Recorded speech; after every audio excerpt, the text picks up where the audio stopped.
The Politicrat is brought to you by the great people at Anchor. Anchor is such a great place to go if you want to get started in podcasting, and it's easy and it's free. Anchor, marvelous stuff, marvelous. And I'm so grateful to the folks at Anchor for getting me going with The Politicrat. If you want to get going and be heard on Apple, on Spotify, and everywhere podcasts can be, download the free Anchor app or go to anchor.fm to get started.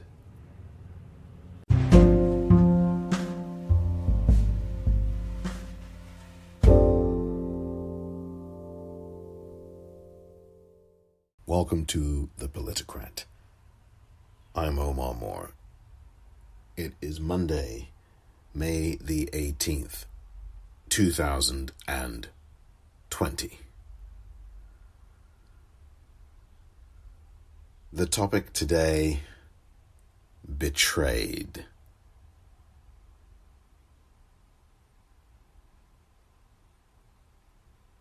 Last Friday, in the House of Representatives, there was a vote on a new $3 trillion stimulus package in the wake of the coronavirus pandemic here in the U.S., and that package was entitled the HEROES Act.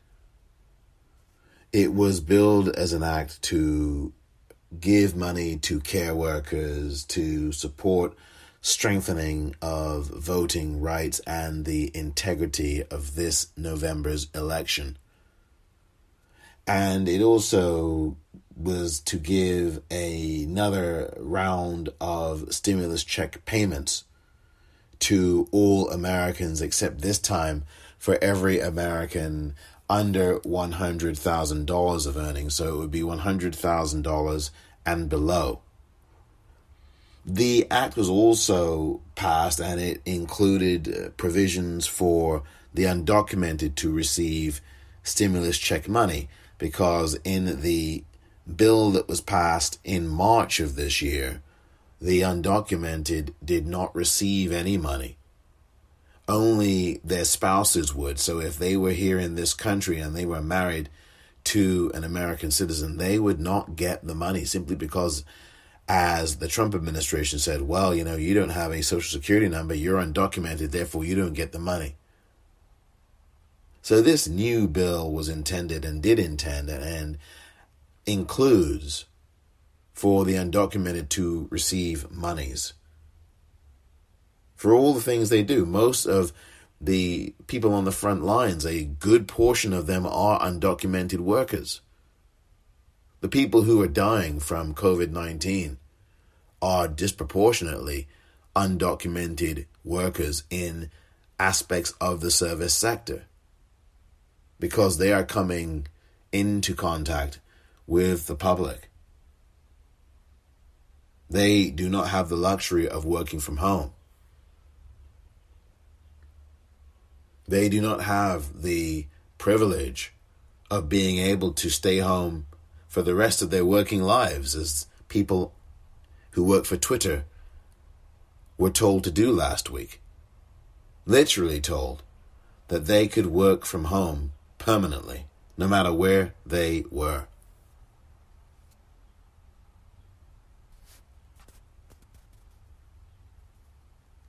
All of that is to say that the vote was a close vote on Friday.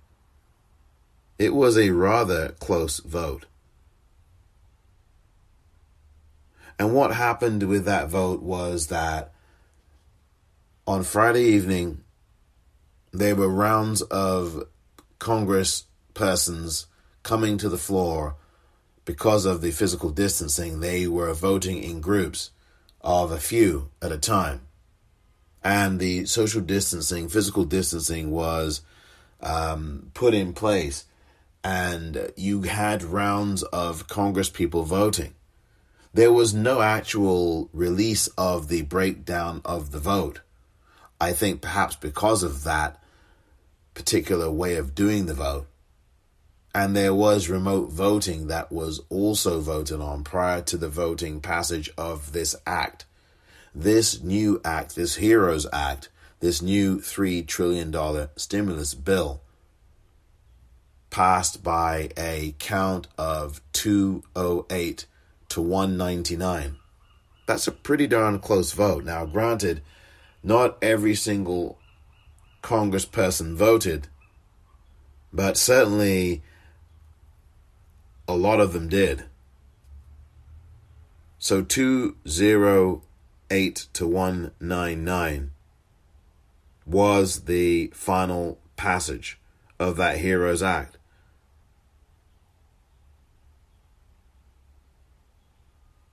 Even before the act had passed, Mitch McConnell, the Republican leader of the Senate, the majority leader of the Senate, and who is also up for re-election this November out of Kentucky, said that he would not entertain this bill.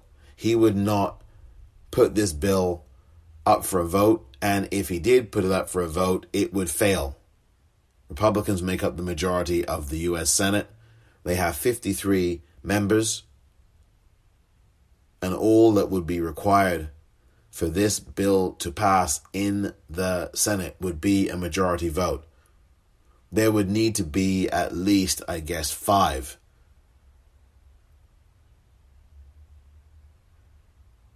Five members of the Republicans, 4 or 5 members of the Republican Senate to cross over and vote. Again, this package had protections for voters and for a stronger election infrastructure. It provided money for the U.S. Postal Service, something along the order of $20 billion, as opposed to the $10 million that Trump and the Treasury Secretary Steve Mnuchin had been presenting to the U.S. Postal Service.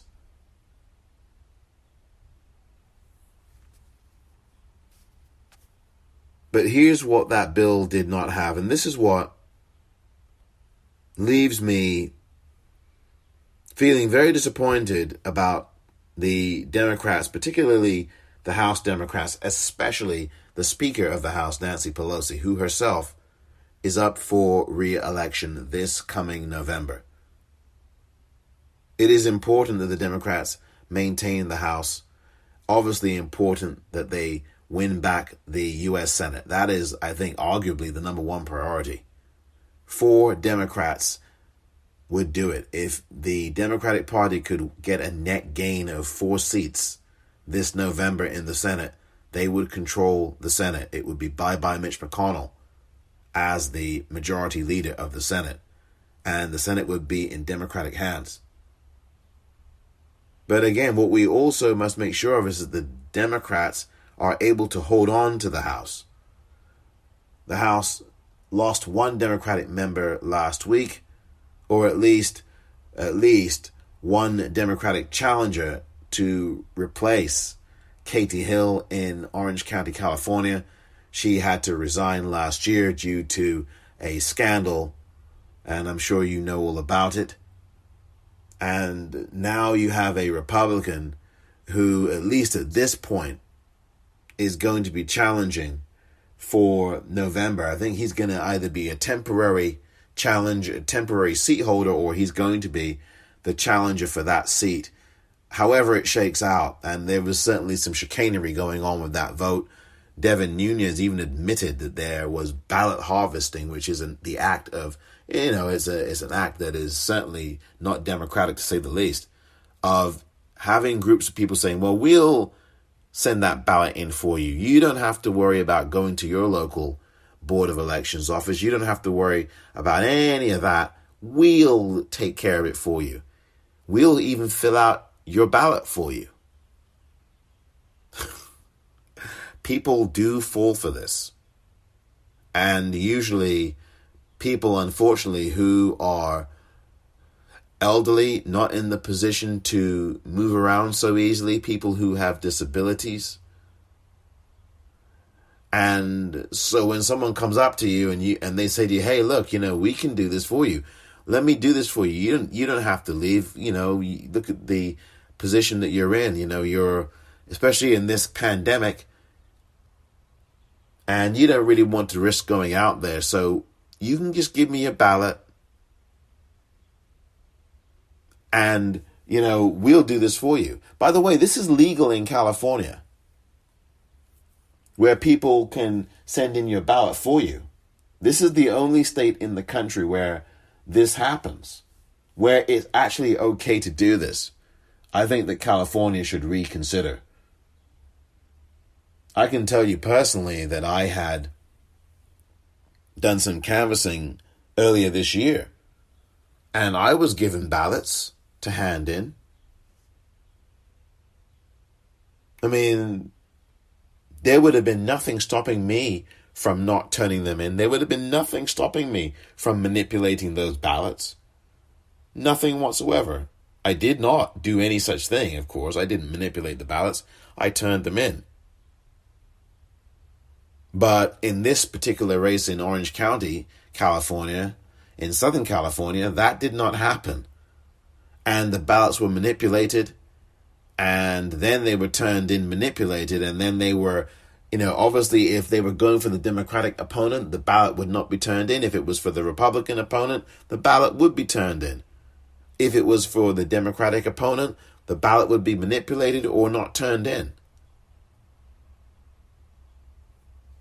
That's how that happened. But the issue is that this $3 billion, make that $3 trillion HEROES Act was anything but heroic. Here is part of an article from Forbes by Shahar Ziv.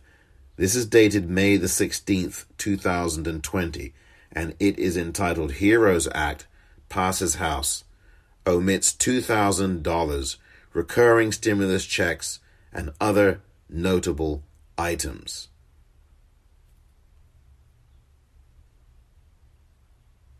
No Paycheck Guarantee Act. Spearheaded by Representative Pramila Jayapal and the Congressional Progressive Caucus, the Paycheck Guarantee Act would have guaranteed 100% coverage of workers' wages up to $90,000 a year. $90,000, 90. The sponsors argued that given the economic carnage inflicted by coronavirus, Congress needed to think bigger and offer workers as well as businesses, nonprofits, and local governments of all sizes a better path forward in this uncertain environment.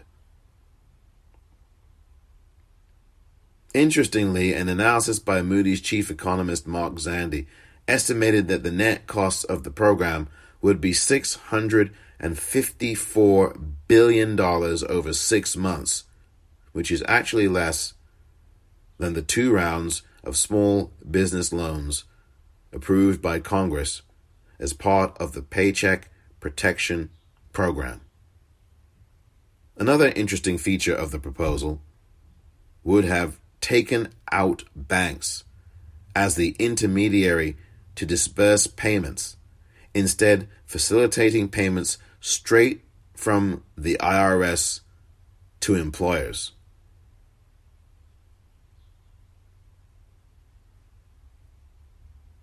And Shahar Ziv goes on to talk about the fact that the Paycheck Guarantee Act exclusion had led to this mini rebellion amongst the progressives. And they had been saying that they were not going to vote for this act. They were going to vote against this HEROES Act. Turns out, though, that when all was said and done, even a vast majority of the members in the progressive wing of the party, the Democratic Party, fell in line with Speaker Pelosi and voted for this bill. A bill that did not include $2,000 monthly stimulus checks. Now, those monthly stimulus checks of $2,000 was proposed have been proposed by Bernie Sanders and Elizabeth Warren, and I think Kamala Harris in the first bill from March, at least one of the bills from March, the one that passed in late March. And once again, they proposed it here, along with Senator Ed Markey, who's being challenged. I don't know why he's being challenged by fellow Democrat Joe Kennedy III. I have no idea why Joe Kennedy is challenging his fellow Democrat Ed Markey, who is doing a pretty darn decent job as a Democrat in the Senate from Massachusetts. Why, oh why, cannot Joe Kennedy wait or run for some kind of other office like governor of the state, since Charlie Baker, a Republican, is currently the governor of Massachusetts? I think you would think that Joe Kennedy would probably want to occupy his time running for governor of the state rather than running against a fellow Democrat for the Senate. I have no idea why he's doing that. But Ed Markey, Kamala Harris, and Bernie Sanders again put forth this proposal in the Senate about this monthly $2,000 check, so that everybody in the United States could, for the foreseeable future, have at least a little bit of something to live on. Now, I don't think, quite frankly, that $2,000 for the average person would be enough. If you're factoring in a family, if you're factoring in food, if you're factoring in bills, of course, if you're factoring in, obviously the basic necessities that human beings need to live day by day, week by week, then actually I think even $2,000 falls a little short. But obviously $2,000 is far, far better than $1,200, or at least it is much better than $1,200 rather. And obviously as well, having these $2,000 checks as a monthly recurring thing would absolutely help people in this country.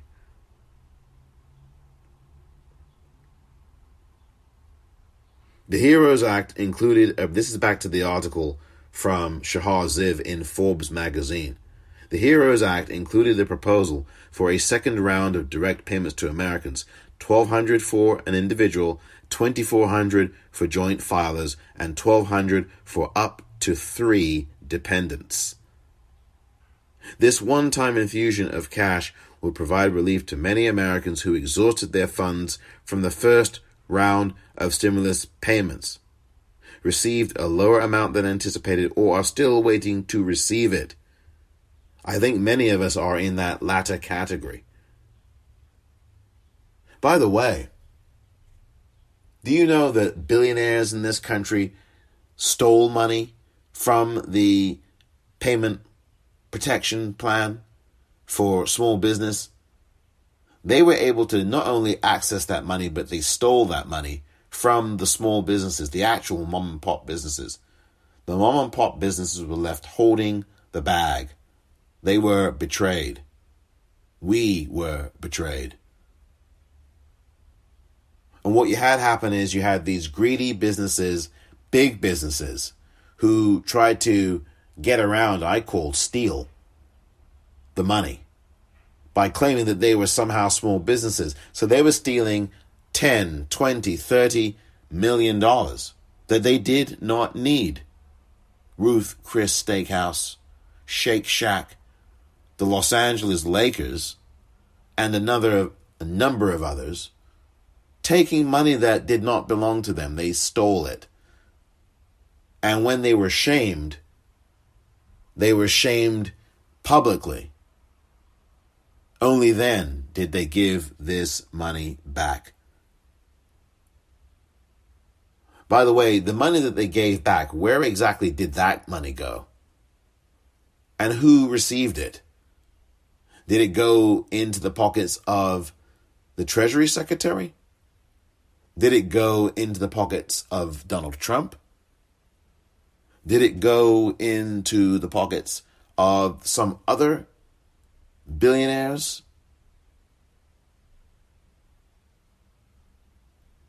The $350 billion worth of monies that have been passed, I believe it was earlier this month or late last month, was supposed to reignite the failed PPP the first time. And the mom and pop businesses were supposed to receive monies. I don't know if they have yet. I would love to know if they have.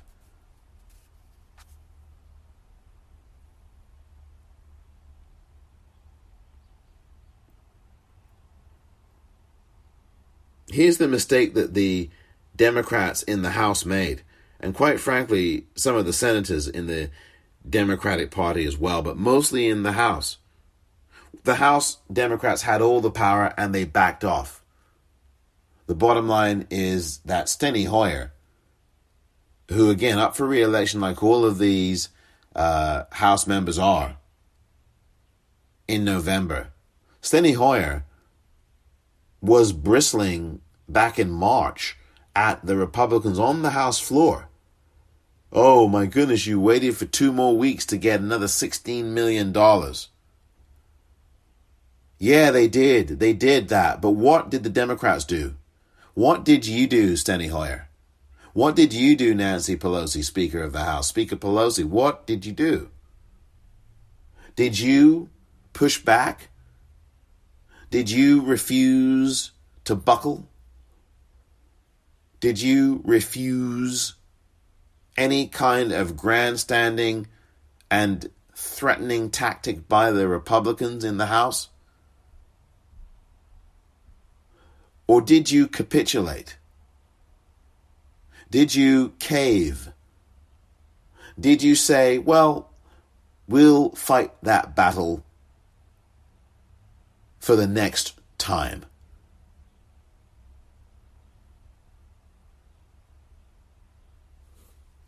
I'm going to read this portion of the article, and it'll probably make many of you listening pissed off, to say the least. Again, this is from the Forbes article dated May the 16th, 2020, from Shahar Ziv. Pelosi and Democrats chose the single payment route instead of a recurring stimulus payment that would have provided ongoing relief for up to 12 months. Representatives Ro Khanna and Tim Ryan had introduced the Emergency Money for the People Act, which had attracted increasing support from other House Democrats. Other similar proposals were introduced by Premier Jayapal and Rashida Tlaib in the House, as well as by counterparts in the Senate, as I mentioned, including a proposal by Ed Markey, Kamala Harris, and Bernie Sanders that would provide a monthly $2,000 check to those struggling to make ends meet during the COVID-19 pandemic. Quote, a single check is not sufficient for households that are struggling during this health and economic crisis, said Senator Markey. Americans need more than just one payment.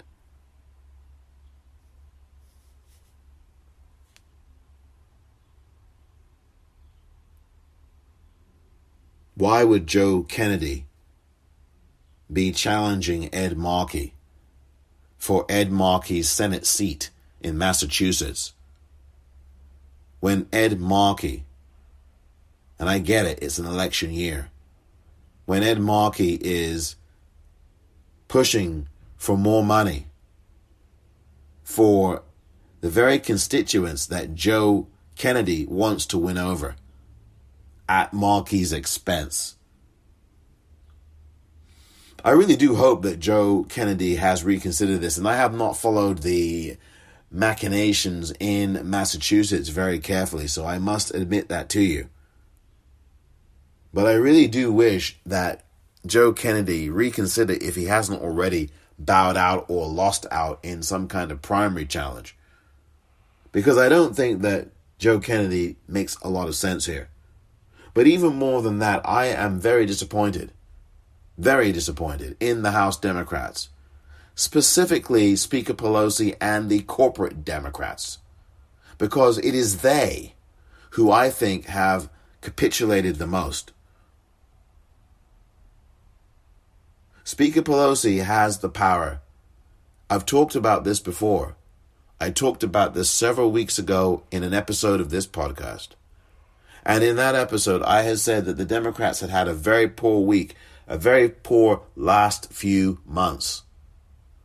Since the impeachment of Donald Trump last December, 1 week before Christmas, the Democrats in the House have not done very well. There is only one real victory that they have been able to get over the last few months, and that was for those many millions of people in this country who are unemployed, getting an unemployment extension and also benefits increased on top of what they have now from their respective state. That may have been the one victory. But aside from that, because of course the stimulus checks still haven't arrived for the vast majority of the American public, even though they are being mailed out, so maybe you have received yours by now. There's been very little to celebrate for the Democrats in the House.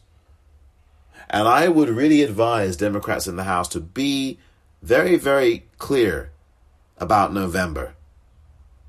It is not a fait accompli that you hold on to the House this November. It would be best advised that you do a whole lot better in leading than what you have done here. Because a vast majority of people in the United States are being left betrayed, holding the bag. Very, very substandard. You did not fight hard enough. People called your offices. They left the voicemails. They left the emails. They left the tweets. And you left them next to nothing.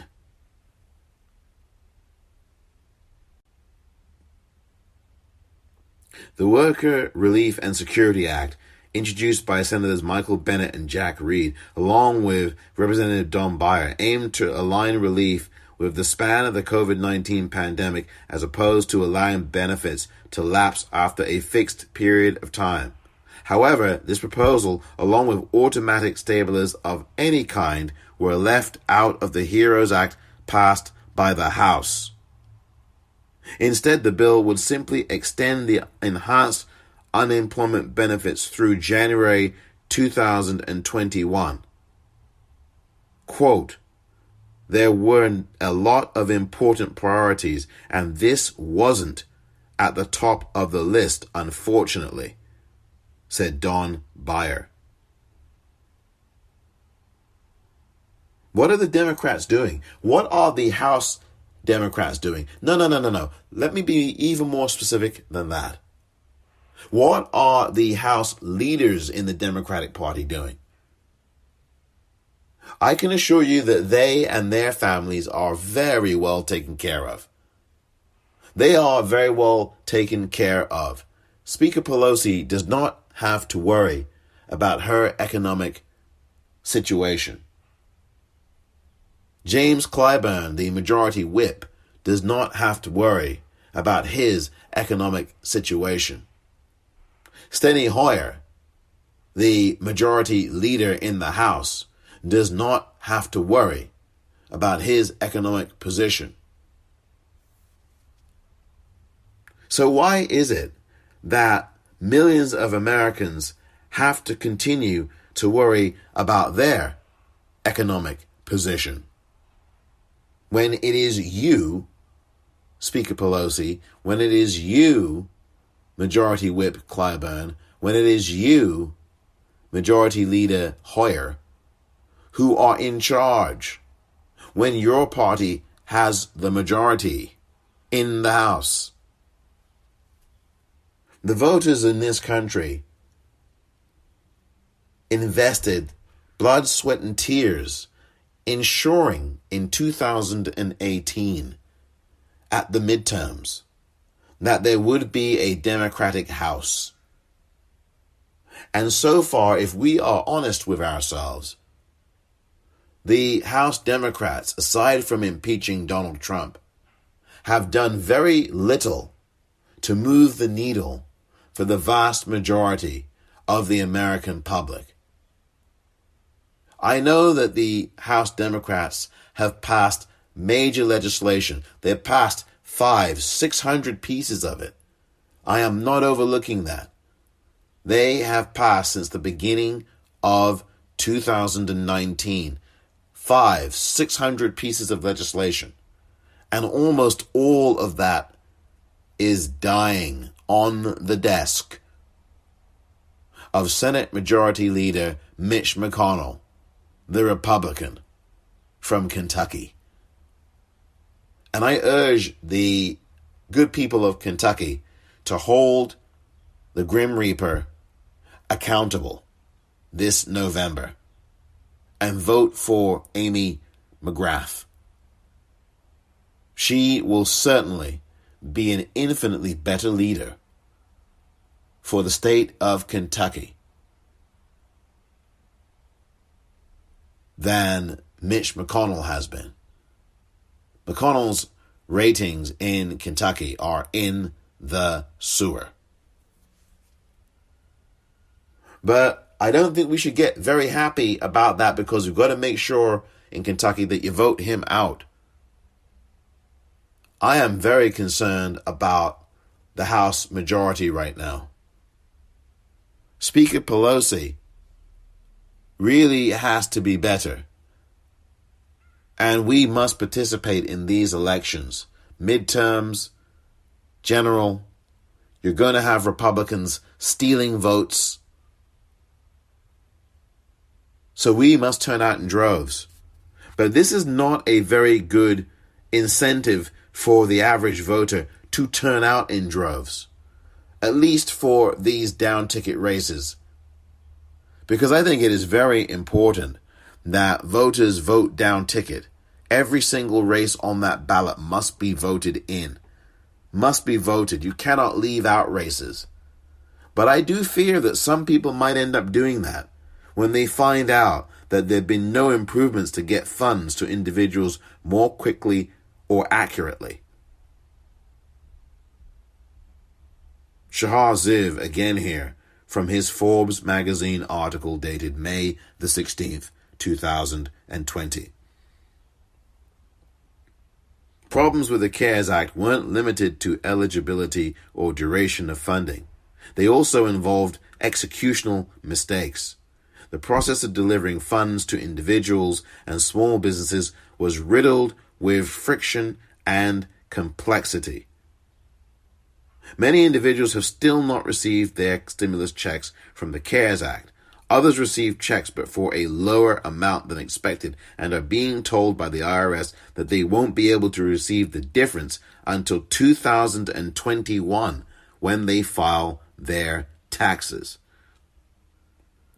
Instead of spending over 1,800 pages on futile proposals, many not germane to the coronavirus pandemic, it would have behooved Democrats to develop proposals to deliver funds more quickly and more accurately to Americans.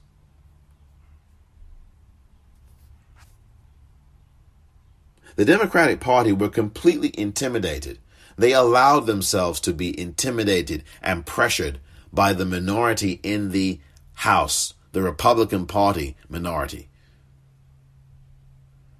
It also doesn't even take into account the article, the fact that the legislation, at least some of this legislation, was written by Mitch McConnell himself. Not this round, but the previous round. Why didn't Nancy Pelosi fight back harder? There were phone calls to her office. There were phone calls to all of these individuals.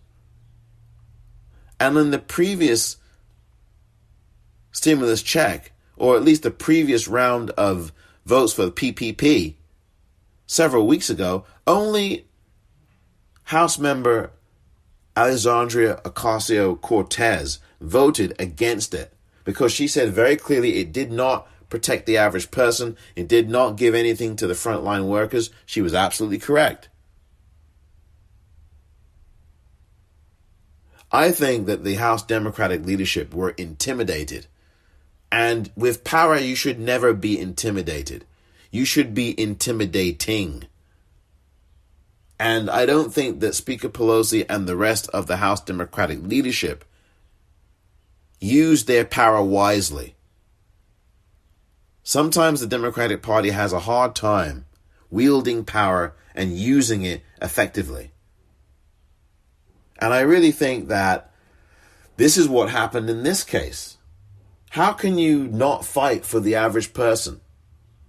Well, the answer is very easy. If you are very moneyed and very comfortable, and you are a member of the corporate Democrats, and you are in a party that has gone from fighting for the working person to upholding the corporate status top 10%, top 5% over the last 30 plus years, then you can completely understand why Speaker Pelosi and the rest of the upper echelon House leadership did very little to defend and protect the average person in this country. The bottom line is the average person in the United States, during a time where over 90,000 people have died, and that's just a conservative estimate because I think it is at least twice that much right now, as I record this on May the 17th, May the 18th, 2020. I think there's many more people than 90,000 in this country that have died from this coronavirus, this COVID-19. And the bottom line is that we have all been betrayed and left holding the bag. The question is, with a rampaging genocider in the White House, what are voters going to do this November in response to all of this? Visit the website iwillvote.com.